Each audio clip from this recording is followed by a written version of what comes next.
See, these two blossoming buds, they have come out with really thought-provoking lines. I've read some of their poems. I'm very happy about it. But when you start growing up at a very young age, your thoughts are a form of knots, jumble. So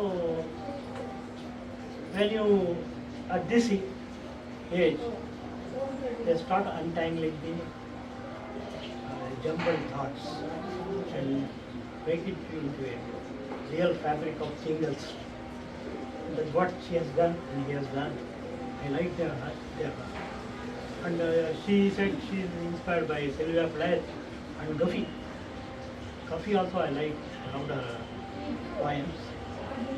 That is education at leisure poem. You have read it? Yeah. So I'm happy. I'm really happy. It's time. One poem. That is Age of Aesthetics. Age of Aesthetic. What is aesthetic? In Kannada is Saundarya Shastra. We saw seeing beauty in everything. Beauty in even in beauty. So, I have you see the starting line, beautiful. Bugs dancing vices into my devices. Bugs dancing vices into my devices, draining me empty of my youth, further and further away. Behind rather past tense and presently 17. I hope so. I saw the best minds of my generation destroyed by madness. I saw mine calling it the aesthetic. My mind is calling it as aesthetic. Madness is nothing but you become mad about it, right? You become mad about many things. And that you want that is integrated as no poetry. That is the essence of poetry. What you have thought, the streamline you have thought, what you love. And she said, I saw the best minds of generation destroyed by madness. And I saw mine wasted into the fire, fueling am I, with no way out of the arctic blue of nights, of a woman never having been your daughter. So this is the first paragraph, and he has written a poem about death, but it's really nerve-shaking poem actually. See, I read this. Scared of death? People are scared of death's lip cleft. We see that the horror of death inert. People are scared of death's breath. People are scared of what is left. People are scared of what is left in their life to strive for. Is it not? Suddenly you become very desperate. For the turtle ever crawls. She for none stops. In enigma she is under Lord. Beauty kills. Unconventional swindle you off. Your thoughts that you are gasping and you gape, you jaw. Tattered it is like a bait, but she never does wrong. Why would she? She is surprising you in the best way she can think of. It's called love. Finally, it's called love. And one poem like this, as a novelist, I can write one novel. That's the essence of poetry. That's the beauty of poetry. So, the poetry, you see, without deep conversation, my mind becomes restless. I need passion and intellect. It is a shame that a person often lacks one or the other. That's a line I read recently about poetry. So, this is Duffy is a real pleasurable blessing of having seen small get together, small audience, and who have come here with a great insight, great devotion for poetry. And she has written an idea of Sylvia. Sylvia Plath is a great poet. And there is some thing I read about Sylvia Plath that I want to tell you. It started in a literature class, third year. Fluorescent lights humming like distant insects, and the professor barely lifting her eyes as she read. It was in a stasis in darkness. It is stasis.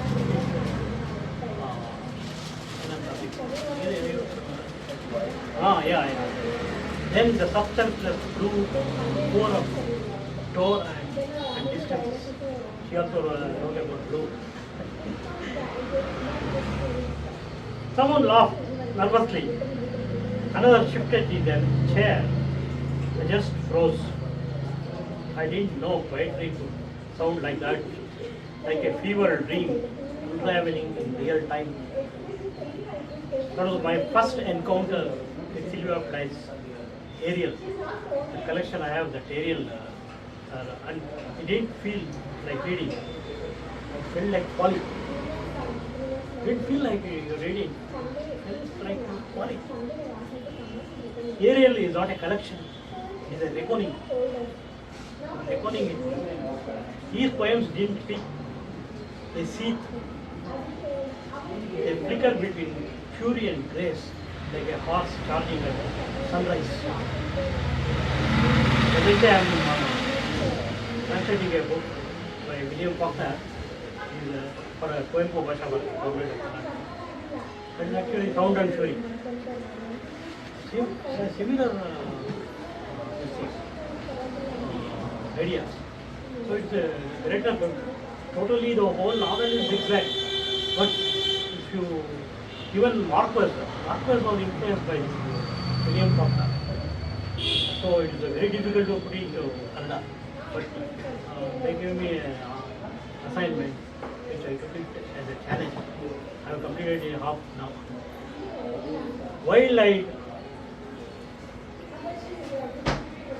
they flicker between fury and grace, like a horse charging at sunrise. Horse charging at sunrise, wild-eyed, luminous, and terrifyingly alive. There is no soft landing here. Plath doesn't ask you to understand. She dares you to feel. You don't understand a poetry. You have to feel it. And understanding comes later.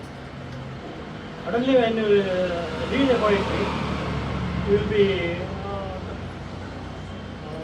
somewhat shocked. You feel why she or he has written this. There are in-depth vibrations which has come out into letters. Beneath a storm and sea, you are still standing and it passes.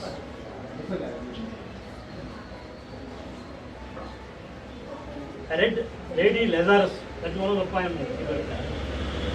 Like a spell, a resurrection dressed in Venice and mascara. A resurrection dressed in Venice and mascara. Mascara means you put that saying. Dying is an art, like everything else. I do it exceptionally well. What Sylvia Plath says.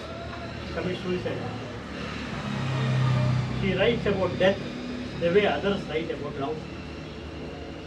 With obsession, with elegance, with a strange intimacy that made me feel like I was eavesdropping on her final thoughts. Except they weren't whispers, they were sirens, warnings, beetles wrapped in ash.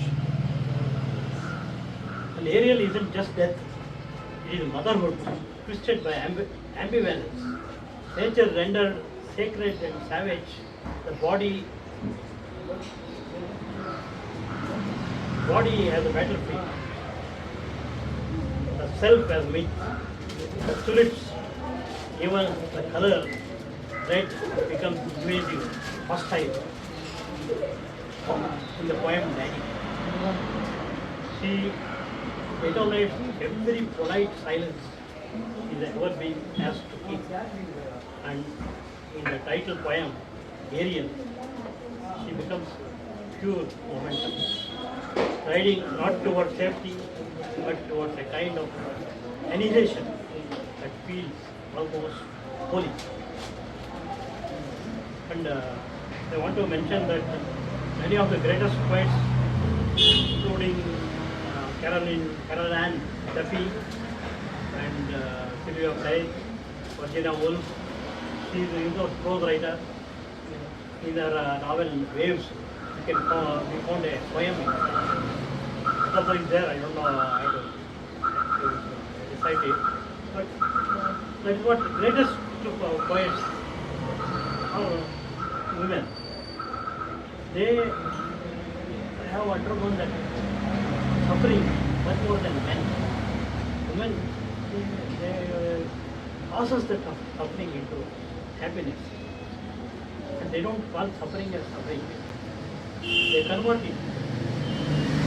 Suffering, happiness. That's how these lines have come to.